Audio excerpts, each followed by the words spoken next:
Hi guys, welcome back with me again in this channel. So on today's tutorial, I'm going to show you how you can adjust line spacing on existing text within your PDF using popular PDF editors like WPS Office. If you want to have a better readability on your PDF, this is how you can customizing the line spacing. First, you can open the programs and open the PDF.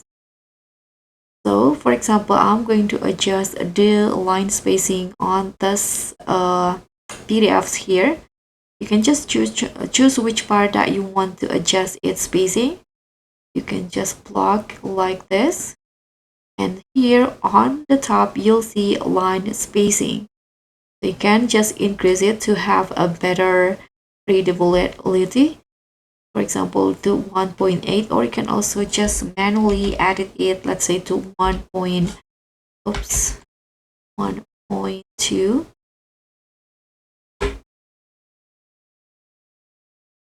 Hit enter, and the line spacing will be adjusted. You can also adjust the character spacing if you want to. So that's pretty much all. Thank you so much for watching. Don't forget to like, comment, and subscribe. Also click on the thanks, and I'll see you in the next one.